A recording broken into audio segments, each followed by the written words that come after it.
Ignition sequence start. 6, 5, 4, 3, 2, 1, 0. All engine running.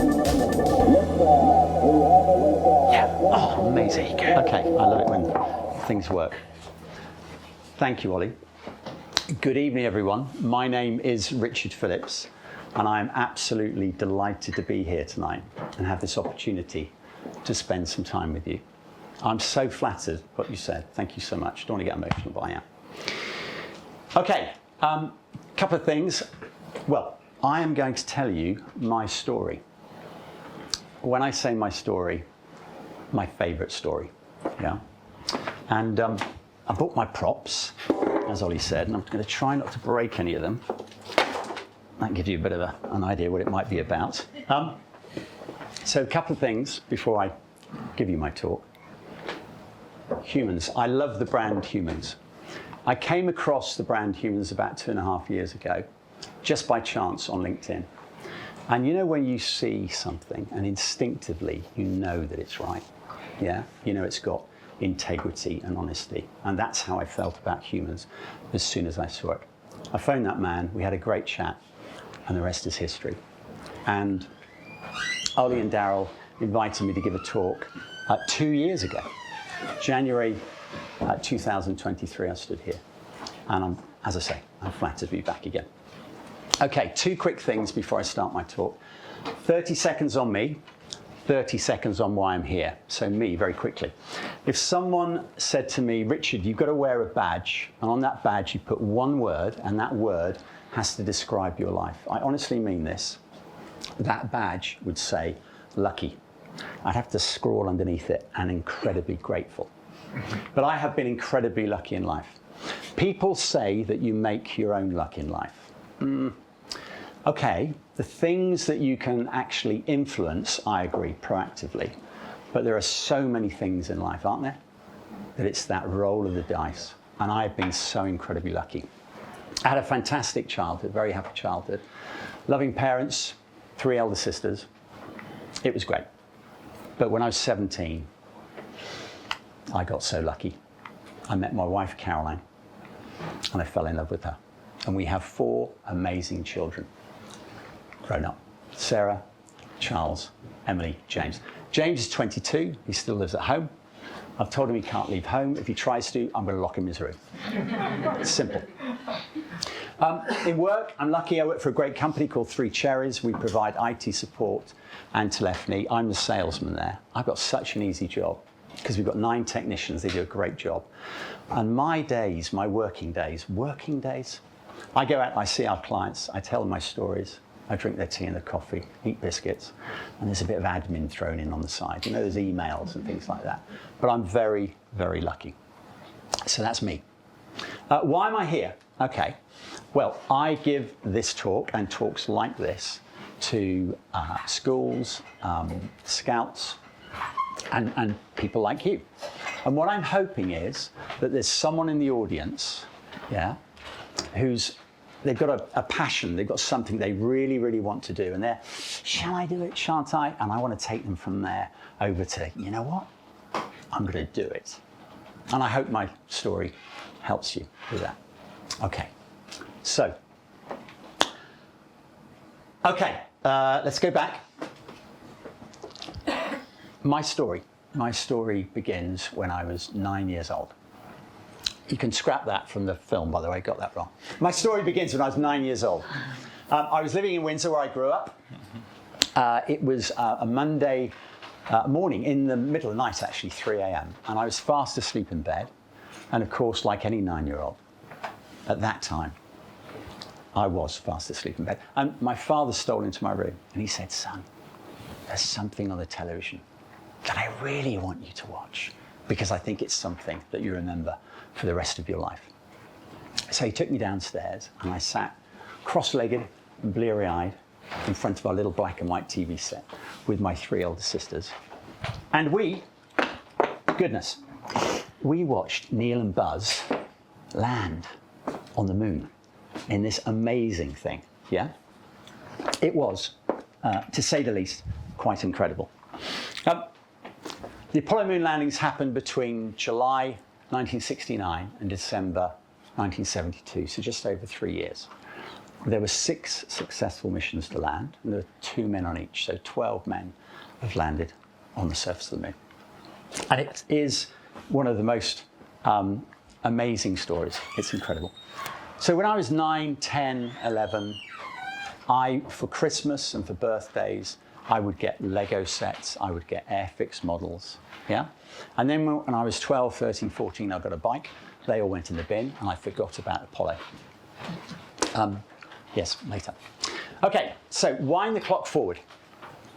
2008, sitting in my car, the driveway of my home, with my elder daughter, Sarah. And out of the blue, Sarah said, Dad, if I could arrange for you to meet anyone left alive today on the planet and have dinner, lunch, spend some time with them, who would it be? And I thought for a moment, and I said, Sarah, you know what? I'd really, really like to meet a man who's walked upon the surface of the moon. But I probably never will. Conversation finished. A couple of evenings later, in my study, on YouTube or whatever, you know what it's like. And I was feeling a bit niggled with myself, and I thought, what's the problem here? And I thought, that statement that you made a few days ago was really negative. You're an optimistic salesman. So this was 2008. How many men have landed on the moon, Richard? 12. How many are left alive today? 9. Sadly, 3 have died, yeah? So I reasoned that if there are 9 of them walking on this earth, they must get out and about, right? They must go shopping or something. So I said to myself, you know what? I'm going to meet a man who's walked upon the surface of the moon. Yeah? Is that reasonable? So there it was. I determined that I was going to meet a man who walked upon the surface of the moon. Bit of backstory. The reason why I felt that, and I said that, is because about a year before, I had a midlife crisis. I didn't have a hobby. You know, we've all got friends that have got loads of hobbies. And if we haven't got a hobby, it's kind of like, I haven't got a hobby. I was running a business at the time, had 4 children. I was very busy, but I didn't have a hobby. I thought, I've got to get a hobby. So I'm all or nothing. So I determined, I thought, right, Saturday morning, go to Borders Bookshop in Queen's Road, walk in, and the first book that flies off the shelf that looks interesting, okay, that is going to be my hobby. And this was the book that metaphorically flew off the shelf. Andy Chaikin, A Man on the Moon. Okay. I read that book. I read it within about a week. I wasn't in a book reading mode at that time, but I read it. I then, over the course of a year, read 12, 15 books. I read all these books, and I became absolutely besotted by the Apollo moon landings. Now, Buzz is 94 years old, so I've got to be very careful with him. My wife said to me, what are you taking that old decorating sheet out for? I said, it doesn't matter. It really doesn't matter. You don't mind an old decorating sheet, do you? And I'll do this as well. That's my Apollo rocket. Saturn V. Right. So there I was. I had determined that I was going to meet a man who walked upon the surface of the moon. So between 2008 and 2010, I made it my quest to meet men who walked upon the surface of the moon. I went all over the UK. I met them in the UK. I went to lunches, I went to dinners, autograph shows, all sorts of things. Just a little bit of backstory. Incidentally, the talk that I give to young people is very different. I take them on a journey from the Earth to the moon. I've got lots of props, yeah? And what I love, when I go to schools, I give the Earth to a child, I give the moon to a child, and I say, just stand apart. How far apart? If those are relative sizes, and they always stand about that far apart. When in actual fact, I'd have to hold this here, and the moon would probably be at that far distance, yeah? 240,000 miles, yeah? So I'm just going to give you a little bit of information. The Saturn V rocket, it's colossal. Hands up, how many people have been to Kennedy or been to America and seen the Saturn V? There you go. How big is it, Chris? It's huge. Absolutely huge, isn't it? Okay. So it is actually 363 feet tall. Well, what does that mean? What does that mean? Let's put it into perspective. Okay. Clifton Suspension Bridge. Next time you go across the Cumberland Basin, look to your left, okay? And the bridge is 331 feet. Well, the Saturn V is 40 feet taller. It's absolutely colossal. Okay, let's go back. So, just a few facts here. 240,000 miles away. What I say to children when I give my talks, I put the lunar module down on the ground and I've got their little faces and I say, imagine being 240,000 miles away from home. And imagine if you've got a switch that you're going to flick, okay? And you hope that the engine, there's one engine, that engine worked on chemicals, two chemicals mixed together. They were so explosive and so corrosive, they couldn't test the engines beforehand, okay? So imagine sitting there, imagine if you were there now, on the moon, 240,000 miles away, and you were going to flick that switch, yeah? You really want that switch to work, right? Okay.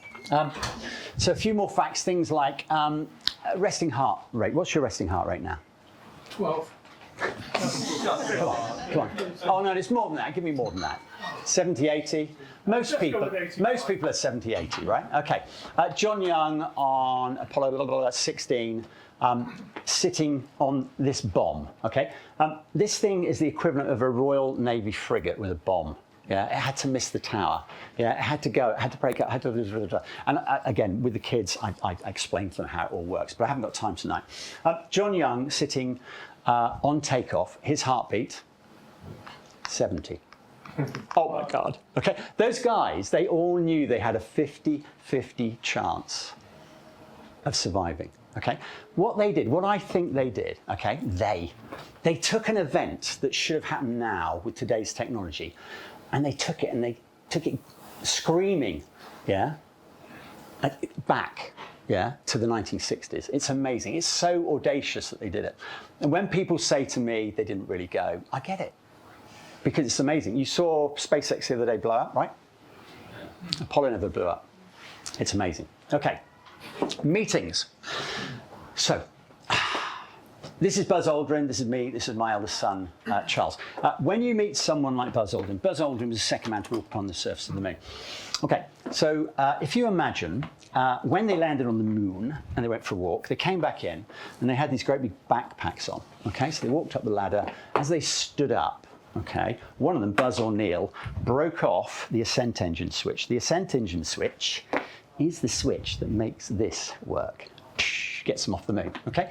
Buzz was crawling around and he picked it up and said, what's that? Oh dear, Houston, we got a problem, okay?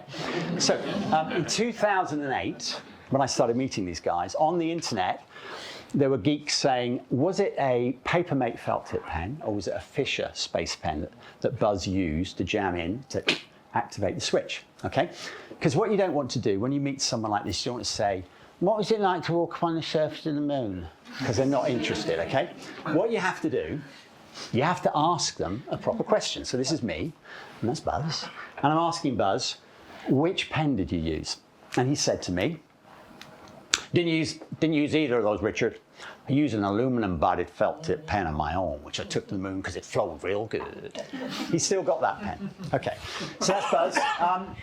This is my young son, James. He was about 7, and that's Buzz's terrible photo, but he's asking him the same question about a year later. Okay, so I've met these guys multiple times. They would never remember me and asked them the same question. This is Jim Lovell. Who is it who played Tom Hanks, Apollo 13? Yeah, so Jim Lovell was Apollo 8, first human being with 2 other guys to go to the moon and back. And he was Apollo 13, the one that almost didn't make it, but it did make it back. And that's my young son, James. This is Al Bean. He was the 4th man, Apollo 12. Who remembers the 4th man? No one. Okay, everybody remembers Neil and Buzz. Can you imagine how annoying it would be to be the 3rd and the 4th and the 5th man? I've got a quick story. I've got to tell you a story. Oh my God, Richard Tangent Phillips. It's a true story. It's one of my favourite stories. So, Charlie Duke, Apollo 16, about the 9th man to walk on the moon. Met him several times, asked him this story. I was in a bar with him in Birmingham at midnight, asked him this story. And it's in his autobiography. He landed on the moon, and about 10 years later, he went into the drinks distribution business. He was in Australia. He got on an internal flight, got on the flight, yeah, sat down, there was an American next to him. And he said, we've got 3 Americans in tonight. Yeah. Sat down next to this American and heard his voice. Where are you from? He goes, so-and-so. So what are you doing over here? He said, I'm working in the chemical industry. Do you like my American accent? Sorry, Americans. And he said, He said, that's interesting. He said, yeah, but it's not the most interesting job I've ever had. And he said, what was the most interesting job? He said, I designed the heat shield on the Apollo command module. Yeah, the one that gets them back. Yeah. Charlie Duke put his hand out and said, thanks a lot. Working real good on 16. Can you imagine that? What a great story. There are so many stories. If you read these books, all of the 6 missions, they almost didn't make it, all of them. It is unbelievable what they did. That's Alan Bean. Apollo 12 on the launch pad, 36 seconds into the launch, gets hit by lightning. It's an incredible story. I was able to ask him. This is my son, James. Prime, my son. My poor sons. Oh, dear. He's asking Al Bean about that story. How fast did they drive the moon? Dave Scott, commander of Apollo 15. It was the 4th mission. Out of the 6 missions, the last 3 had lunar rovers, cars on the moon. This human being, Dave Scott, still alive, 92, I think. He was the first human being to drive the moon. So how do you find out how fast he drove on the moon? Well, obviously, in the car all the way to London. James, have you got it? Have you got it right? James, have you got it? Mr. Scott, sir, how fast did you drive on the moon? Well, James, 7 miles an hour. Okay, I went to a dinner one evening with Dave Scott. It was another time. Sat down next to him. I was with him for 2 hours. After about a few minutes, he said, Richard, what are your hobbies? I said, one of my hobbies is I'm an unpaid ambassador for Bloodhound, the supersonic car that they're building in Bristol with a jet engine and a rocket. He said, tell me all about it. I said, well, I've got a magazine in the car. I'll give it to you after. He said, no, well, go and get it now. I went out to my car, got the magazine, brought it back, and he sat there, I kid you not, for an hour and a half. He spent an hour and a half asking me about Bloodhound. I went there to ask him about what it was like to drive and walk on the moon, and I ended up doing that. Crazy. Wonderful. Dr. Edgar Mitchell. Okay, so I found out that he was giving a talk in Pontefract, West Yorkshire. I phoned the guy that was organising it about 2 months before. I brought a ticket for one of the talks that he was giving. I then phoned this guy, Ken Back, he was an engineer, several times. Got on his right side. I'm a salesman, right? Okay. And I eventually said to Ken, I said, when Dr. Mitchell does these 8 talks, who's the warm-up speaker? Ken said, I don't know what you mean, Richard. I said, well, you're not just going to say, and now, ladies and gentlemen, the 7th man to walk up on the moon. Yeah, Dr. Edward. No, you can't do that. You need a what? Oh, I see what I mean, Richard. I said, well, I'm an ambassador for Bloodhound. Yeah, I can bring a model of the car along. It was powered by a jet engine and a rocket. The audience will love it. I'll play YouTube films. So I spent 3 days in Pontefract, West Yorkshire, with Dr. Edgar Mitchell. Yeah, had breakfast with him, stayed in a hotel. I gave him a lift in my car. That's a hire car. I remember being at the petrol station. I give you my word. I was paying for the petrol, and I looked out, and Dr. Edgar Mitchell was sitting in the passenger seat, okay? And I looked, and I thought, can I? I thought, no, don't. Because if I'd said to the guy, oh, by the way, the guy out there, he's walked on the moon, it was the equivalent of me saying, this can of beans has got an atomic bomb in it. So I wasn't going to go there, yeah. Okay, so you get the idea. I've met a few men. In fact, out of the 12 men that walked upon the moon, between 2008 and 2010, in 2 years, I met 6. I met 6 men to walk on the surface of the moon. Now look, I'm an ordinary guy. The reason I tell this story and I tell it to young people is all I did, I just focused my passion. And all of us here, everyone, and when I go to schools, I tell those young people, you can all do this. All I did, I just focused my passion. I'm a bit of a sales guy, yeah, and I just thought, I am going to meet a man who's walked upon the surface of the moon. And it was absolutely fantastic. But there was a problem. Can you guess what it was? Well, you wouldn't know, would you? I hadn't met the first man. I hadn't met Neil Alden Armstrong, the first human being to walk upon the surface of another heavenly body. It was a Wednesday. It was midnight. Nokia brick phone. This was 2010 March. Beep, beep, beep, beep. A mate of mine, Andy. Right, so when you join a club like this, if you train spotters, yeah, they wear a certain type of anorak. Well, Apollo people wear a certain anorak. And as I'd been traveling around the country, I got to know the same fellow geeks. And there's one guy called Andy, and he texted me and he said, Richard, guess who I'm seeing tomorrow evening? I text back Neil Armstrong. The reason was because every time Andy and I spoke on the phone, met one another. I wonder what Neil's doing today. I wonder where he is. I wonder how we can meet him. That was the subject matter, yeah? So I text back Neil Armstrong. He texts back, how did you guess? What? Oh my God. Oh my God. You know when you don't know someone well enough to ring them at midnight, but you know them well enough to email them at midnight, into the study, computer on. What do you mean you're meeting Neil Armstrong? Oh yeah, he's going to be at RAF Mildenhall, an American air base in the UK tomorrow evening. How are you getting in? Oh, a mate of mine works, so he's going to sign me in. Can you sign me in? No, sorry, he can only sign me in. So I went to bed that night. But I went to bed that night with a really powerful thought. My hero was going to be on the same piece of land as me the next day. There was going to be no significant body of water between me and Neil Armstrong. And that was a powerful thought. That was such a powerful thought. I slept like a baby. I bounced out of bed in the morning. I never bounce out of bed. I bounced out an hour before my alarm clock went off. I found myself unconsciously packing an overnight bag. I took passport, driver's license from underneath the stairs cupboard. Standing at the front door, overnight bag, Caroline, my wonderful wife. Richard, why have you got an overnight bag with you? Caroline, I found out late last night that Neil's going to be in the country tonight. I may not be home. Caroline. I can't blame her, because the talk around the dinner table for 2 years was, I wonder what Neil's doing today. I wonder how I can meet him. Oh, shut up, Dad, for God's sake. I can't mention the A word, Apollo, or the S word at home. Okay, my wife's never met a moonwalker. She's got no. My sons have met 6 moonwalkers each. My 2 daughters have obviously met moonwalkers as well, 1 each. I had to get them in there. Anyway, back to my story. I went to work. I had a great day at work. You see, I think when you're in the flow, yeah, when you think of those tennis players and they Wimbledon final and they just hit, yeah? I was in the flow that day. I phoned 2 people. If you've got a burning desire, something you're going to do a bit crazy, don't tell people that don't support you 1,000%. Okay?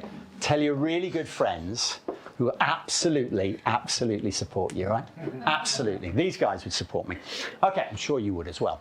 I told one of my best friends and I told my elder daughter, Sarah, and they both said, Ian, my friend said, Richard, if you're thinking of driving later on, go. Sarah said, Dad, it's your passion. Yeah, you've got to do it. Because I said, look, Neil's in the country. I don't know where he is. He could be in Bath or somewhere. It's RF Mildenhall, wherever that is. Anyway, I give you my word. I'm not making any of this up. I give you my word. I had an appointment in town, in Bristol, driving up the M32. The only thing I'd done proactively that day, off the internet, I got the postcode of RAF Mildenhall. And again, I give you my word. It could have been in Bath. It could have been in Dundee. I didn't know where it was. It was an American air base in the UK. I was going up the M32, left the appointment. It was about 5 o'clock. I put into TomTom Go, postcode. I had 30 seconds to make my mind up. It was either left, M5, home, Caroline, the kids, or my TomTom Go said 197 miles, 3 hours, 5 minutes. I turned right. I stopped at the first service station. I text Andy, I'm on my way. He didn't know I was coming. What do you mean you're on your way? I'm on the base. I'm here early. The security's unbelievable. Turn round, go back, you're mad. I kept going. I got to Maidenhead. Maidenhead is where my friend Peter lives, one of my lifelong friends, someone who knows me really well. You know when you phone a friend and you know they're going to support you and give you, support. I told him what I was doing and he said, go home, you're crazy, you're mad. What are you doing? Thanks, Pete, thanks for your support. Peter, can you do me a favour? I don't know anything about this other than Andy telling me that Neil Armstrong's going to be on an American airbase. I don't know anything. Can you go on BBC, CNN? All right, Richard. Call me back about 10 minutes later. Again, this is all absolutely how it happened. Hi, Rick. Been on BBC, been on CNN. What was happening was Neil Armstrong, first man, Gene Cernan, Apollo 10, Apollo 17, last man to walk, Jim Lovell, Apollo 8, Apollo 13. They were together. They'd been in the Far East. They decided to come into the UK, fly into the UK, give a motivational talk to the troops on the base, and then fly back the next day. They were there for the evening. Okay, so there was nothing on any media because it's an American air base. I was about to hang up, and then Peter said, but Rick, I get emotional. There's something you need to know. And there was a pause. He's a stockbroker. He doesn't do pauses. I'm a salesman. I do pauses, right? A motorway junction came and went. What is it, Pete? There's something you need to know. What he was looking at this poster on the website. Okay, you can see there, Gene Cernan at the top, Neil Armstrong, Jim Lovell. And they had an American chat show TV host guy, this guy, David Hartman. You're too young to remember him. Anybody remember him? From America? No. Okay, so, and he was going to be interviewing them. Anyway, he said, something you need to know, Rick. The name of the Whistle Stop World Tour that they're on is The Impossible is Possible. Okay, so I think when Peter, who knows me well, said, you need to know this, Rick, he knows me well, the impossible is possible. I think what happened, it flipped the switch here, the hypothermic switch, just here. Can you just all get your index finger and your right of your head, just smooth there. No, I'm only kidding. They are so gullible, this audience. Did you think there was a switch there? Did you do it? You did it. Did you film him? Oh. Okay, so seriously, we've all got the switch inside our brains, I believe, okay? And it's the switch that takes us from, I might do it, to, I'm going to do it. Yeah, it's that switch. Now, I didn't know that at that time, and I'll try and explain why.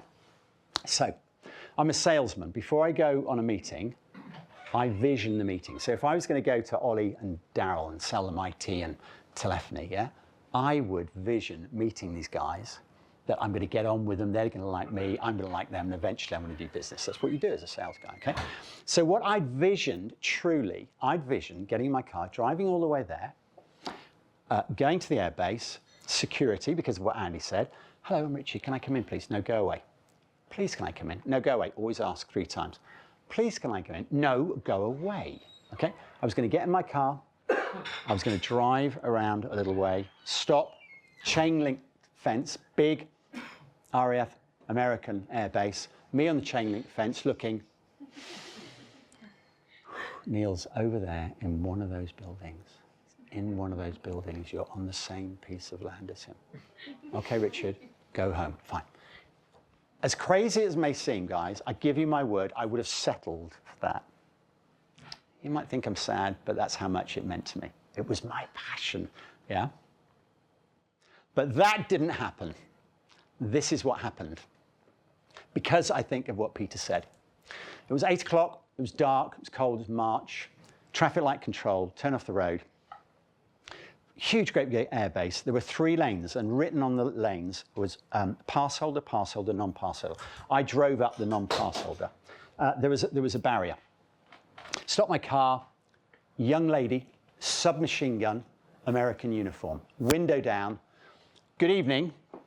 My name is Richard, and I'm here to meet Neil Armstrong.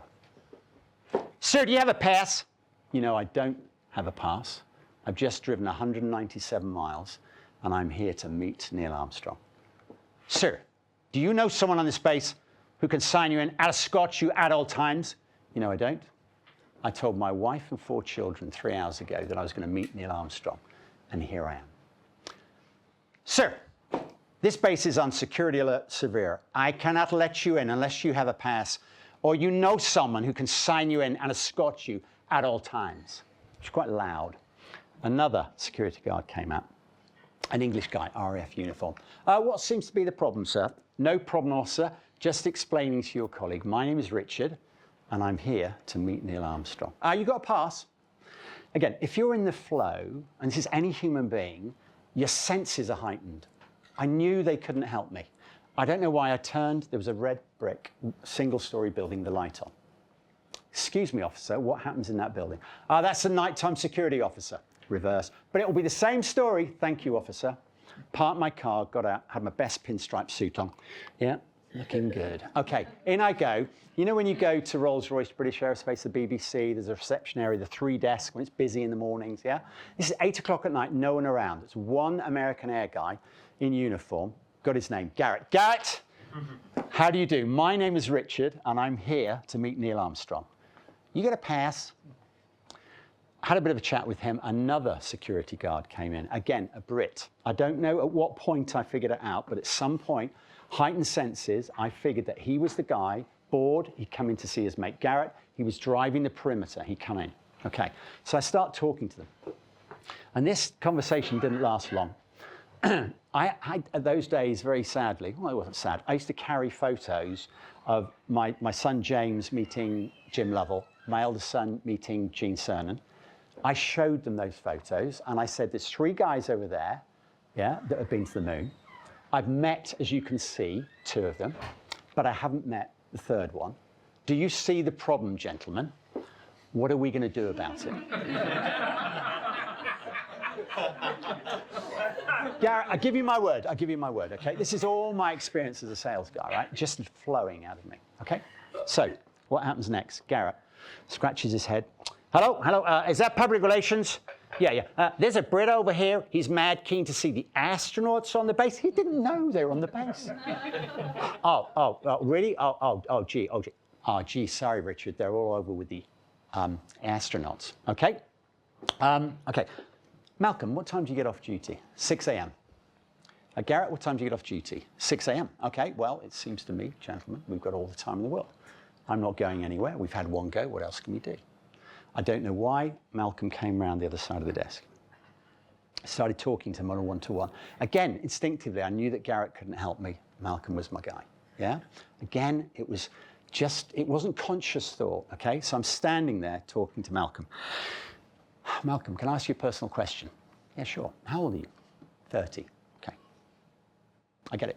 It didn't land on the moon your time. Yeah, it's hard for you to relate to. Can I give you a concept? I can't tell you if in 10,000 years' time they will be teaching children in school about Julius Caesar and the Roman Empire. I can't tell you if in 10,000 years' time they will be teaching children about Hitler and the Third Reich. And there was this window and you could see the airbase. But I can tell you that in 10,000 years' time they will be teaching children in schools about one of the human beings over there. The first man to break gravity, fly to the moon, and walk upon another heavenly body. Richard, I could get into trouble if I take you.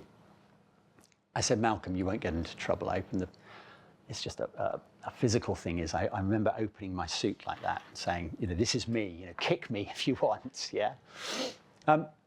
Next, and I know, you probably don't think I know when to stop talking, but I do. And there were pauses every time I said something. So I then said, he said, let me just go through it again. So the first thing he said was, I could get into trouble if I take you. I said, you won't get into trouble.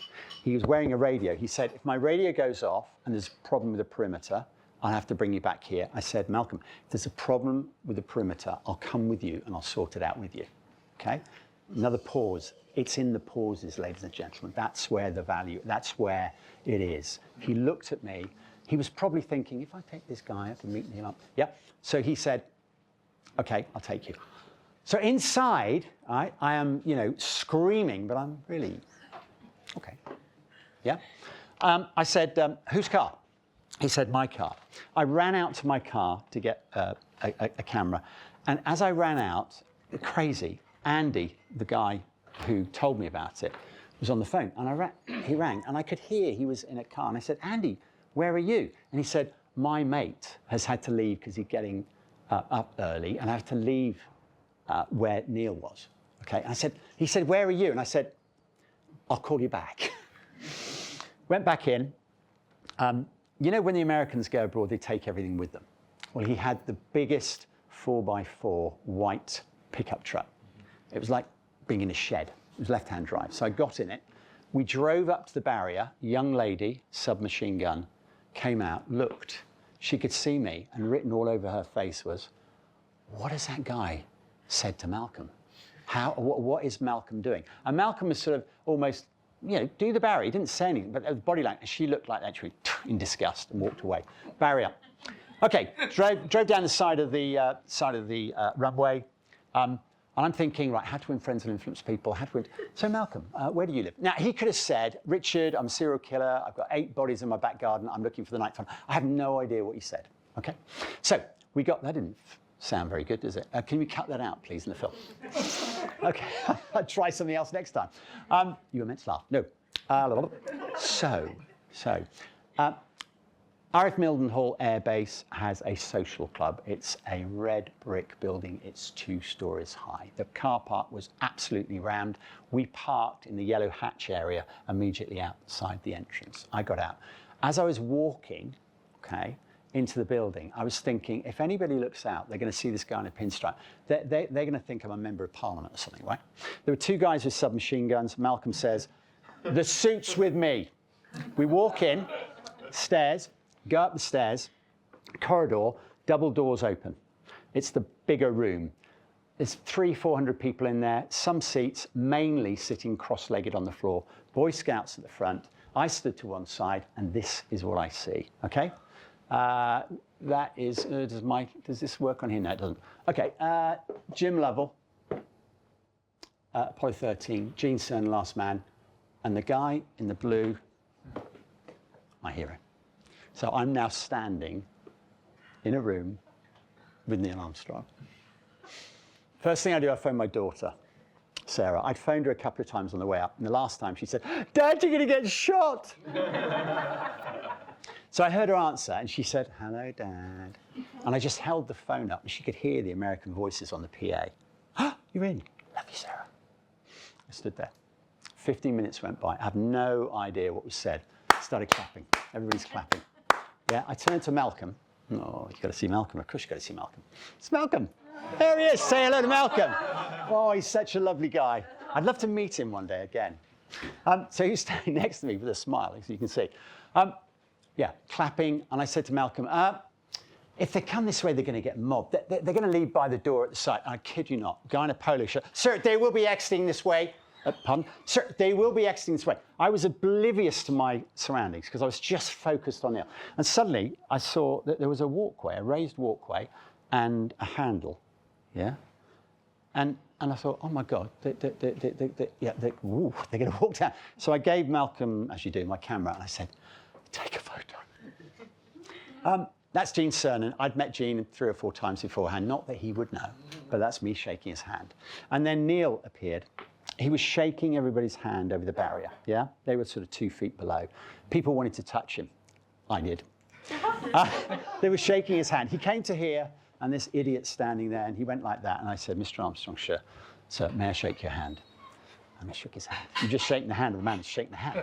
Whoa, there you go. Okay, this is post-shake. That's Neil, and that's me with a smile on my face. Okay, so Malcolm and I got back in his Jeep, went back to the reception. Garrett, shake the hand of the man.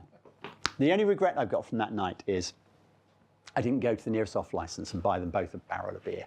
And I couldn't send it the next day because they get into trouble if they, pitch up with, who's this from? What, you took a bloke in the back? It took my car 3 hours, 5 minutes to get home. It took me 2 minutes. Just a smile. No radio, no nothing. Just, I met Neil. I shook his hand. I just can't tell you how I felt. But then, that was March. Then I thought, hold on a second. 197 miles, 3 hours, 5 minutes. Handshake? Nah. I'm going to drive 7 miles, and I'm going to spend the day with him in my hometown. Oh, how'd you do that then, Richard? Can you phone him? No, you can't phone him. Email him? No. A letter. Went on the internet, went on a forum. Does anybody know Neil Armstrong's home or office address? I think it's this. P.O. Box, Lebanon, Ohio. So I wrote a 4-page letter. Took me about 2 months to write it in here. Had God knows how many versions. I read his biography by James Hansen, a great book called First Man. And in there, it said that first and foremost, Neil Armstrong was an engineer. That's how he defined himself. I'm a salesman, that's my definition, yeah? he defined himself as an engineer, a very proud engineer. So my letter opened, "Dear Mr. Armstrong, on the understanding that first and foremost you are an engineer, you may well be interested in this British world-first engineering adventure." And I described Bloodhound, the supersonic car that was being built in Bristol, because I thought he's an engineer powered by rocket, powered by a jet engine. So I wrote my letter. I got lucky, because the Bloodhound was being built in this building and the SS Great Britain was here. And I found out something. Neil Armstrong's hero was Isambard Kingdom Brunel. So what happened was I got really lucky. I posted my letter on the 2nd of November 2010. On the 28th of November 2010, the same month, count them, 26 days, I posted my letter on the 2nd of November to a post office address in Lebanon, Ohio. I had no idea it was his address. And on the 28th of November, that is Neil Armstrong, that is my eldest son, Charles, and that is me. And that is the SS Great Britain Museum. Anybody knows the rudder behind? Yeah. Charles and I spent 3.5 hours on the SS Great Britain and 2.5 hours at the Bloodhound Centre. And I was, as you can see, his right-hand man. That's me and Neil having a chat. I don't know what I'm saying to him there. He looks really worried, doesn't he? do you think he's worried there? Do you think he's worried? So why am I telling this story? Am I telling it because it builds my ego? Yeah, I am. No, I'm really not. I'm really not. Because what I love about this story is I truly am. I'm no one special. I'm a salesman. Yeah. I just focus my mind. So my message to you, all of you, each of you, is if you've got a burning ambition, if there's something that you really want to do, and I'm going to tell you one more thing. I've got so many stories about meeting him, the 2 times I met him. I've got so many stories about the day that I spent with him. Things like when we were walking around the ship, we'd been there about an hour. There was a line drawing of the SS Great Eastern, which is another ship. I was standing here, Neil was standing there. He insisted on being called Neil, by the way. And he said, "Richard, did you realize that the Great Eastern was 673 feet?" And he reeled off these figures. And I looked, where's he reading it? He's not reading it. That's when I found out that Neil was his hero. Sorry, Isambard was Neil's hero. It was quite incredible. So what happened was, and this is the last bit, we've been on the ship an hour and a half. How many people have been on the SS Great Britain? Yeah, of course we have. Okay. 10, 12 years ago, when this happened, actually 15 years ago, there was a mannequin of Brunel in the dining car. Okay, so imagine, I now know that Neil's hero is Isambard, right? So we walk into the dining car, I was ahead of him, and there was this mannequin of Isambard. And again, I'm in flow, I'm working it out. I look, and Neil walks in. He's a man of few words, but I saw his eyes just flash and a smile, and he looked at Isambard. And I said to him, he didn't look at me, he didn't say anything, just in an arc, he swept past me and walked. And I said, "Oh, Neil, perhaps you'd like to sit next to Isambard, and my son Charles can take a photo, and we can forward it on to you."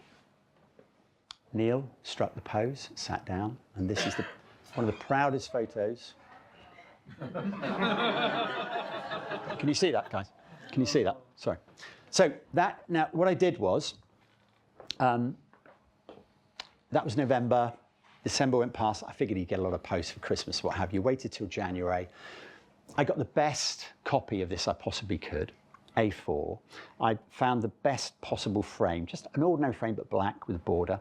I typed out Isambard Kingdom Brunel, Neil Alden Armstrong, the 2 engineers meet, 28th of November 2010. I bubble wrapped it, I posted it to him. 6 weeks went by and I'm thinking, okay, no email, okay, because I had email correspondence with him. There's a whole story that when I posted my letter, he emailed me on the 14th. I'm going off at a tangent, Richard, tangent. I came back one evening. I had no expectation of him replying to my letter, but I came in one evening, went to the computer, we shared an email address, my wife and I went through, and it's ASOS and John Lewis, and it was L'Oreal. I thought, L'Oreal, it's a perfume, isn't it? I was going to delete it. L'Oreal was Neil Armstrong's call sign because he was a naval aviator. It was L'Oreal. And I opened it, and it said, "Dear Mr. Phillips, Thank you very much for your letter and kind invitation. My wife and I, coincidentally, are travelling to England at the end of this month. It may be too soon to come and see you, but let's see what we can do. Yours sincerely, N.A. And I read this, and I jumped up, and I said, Caroline! She was on the phone to her mother. She thought I'd been shot. She came down, and I was pointing. Read that. So she, what is it? Read that. So she read it. Yeah. Oh, you don't know that I've. Okay. God, I didn't tell anyone. I give you mine. I didn't tell anyone. Why? Imagine the scene. Okay, wherever I'm typing. Right. Whoever comes into my room. Oh, what are you doing, Rick? Oh, nothing. No, Rick. What are you doing? Writing a letter. It doesn't matter. Yeah. Well, who are you writing to? Oh no, it doesn't matter. Now, come on. Who are you writing? Neil Armstrong. Well, what are you writing to? Well, I'm inviting him to come to Bristol. You doing what? So don't tell anyone. Anyway, back to, so bubble wrapped it, sent it off. Got an email about 6 weeks later. Dear Mr. Phillips, he always called me Mr. Phillips in emails, and I called him Mr. Armstrong. But when I met him, it was Neil and Richard. Dear Mr. Phillips, sadly, he died in 2012, for those of you who don't know. Very sad. He was coming back to Bristol. Another story. Bubble wrapped it, sent it to him. Email. Dear Mr. Phillips, thank you so much for the photo of Isambard. Sorry for the delay in writing to you. My wife and I didn't fancy shoveling snow in Ohio. We've been in Florida. So that's the reason for the delay. And yes, I would like an electronic copy of it. When he died, I kept in touch with his wife, Carol, by email. And I sent her an email a couple of years after he died. And I said, out of interest, Carol, was that photo of significance to Neil?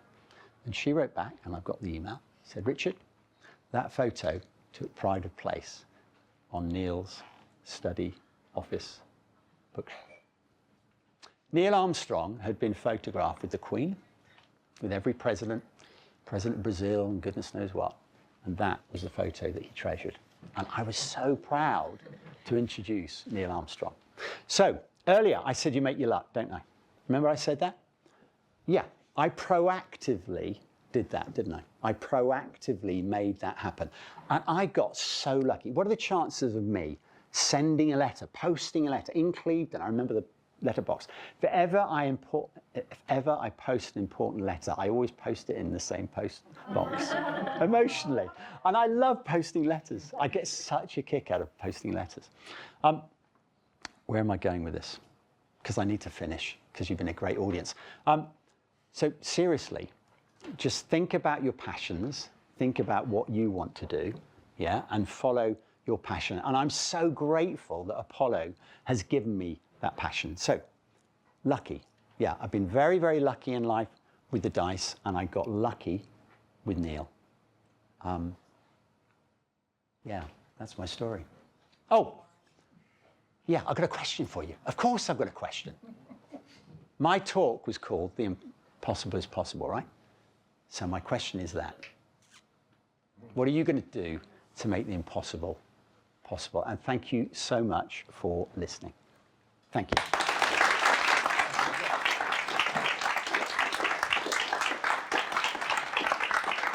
Any quick questions?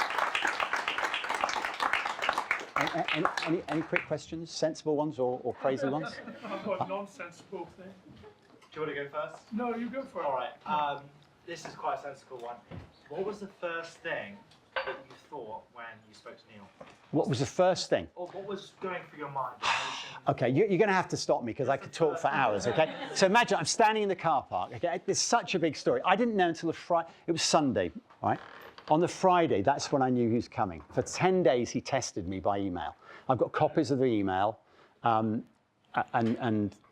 I had to use all my salesman skill because he was checking me out. Who is this guy writing to me? Am I going to be safe? Yeah. My letter talked about you won't have to sign anything. Your safety is the priority. All those sort of things. Yeah. So on the Friday night, I shook hands with him over email. I knew he was coming because when someone like Neil Armstrong says, "I will see you on Sunday at 11," you know he's going to be there. I hadn't even organised the SS Great Britain. That was Friday. I had to ring up the SS Great Britain Friday about 4 o'clock. hello, can I speak to the CEO? He's not here. Can I speak to the CEO's PA?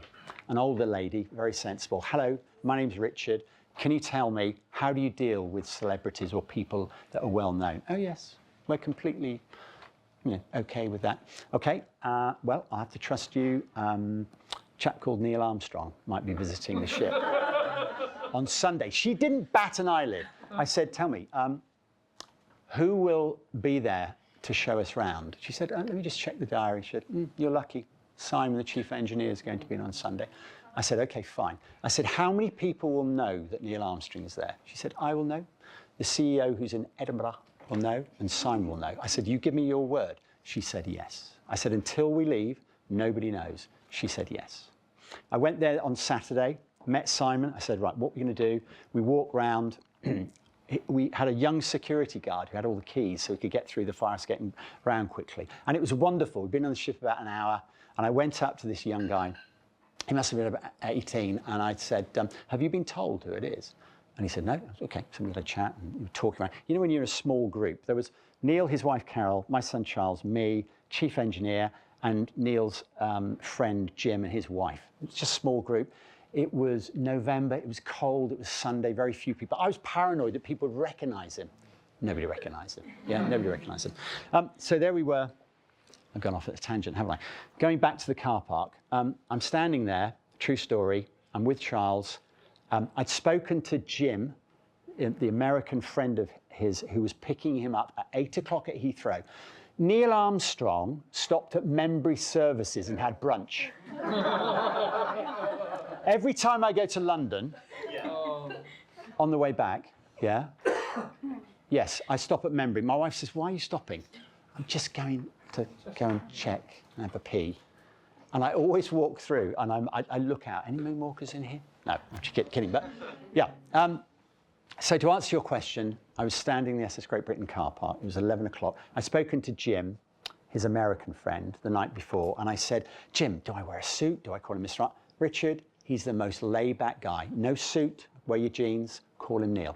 Really, Richard, my advice, keep everything really low-key. Yeah? So he drove into what happened was, standing there with Charles, a big Mercedes S-Class came into the car park. I said, here he is. Parked, Chinese couple got out, not Neil. Galaxy Explorer came in, people carrier, dark windows. Here he is. Kids got out, no. Toyota Avensis. It's like a Ford Mondeo. Okay, drove into the car park and the guy sitting in the back seat. Went over, handshakes, Jim, hi, I'd spoken to him. Oh, hello, Neil, Richard, my son Charles. Walked the ship. It was all very, very low key.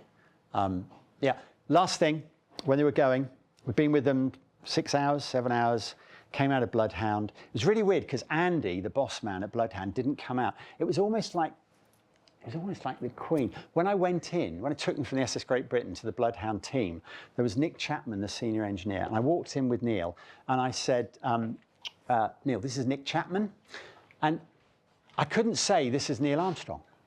It's like saying it's the Queen.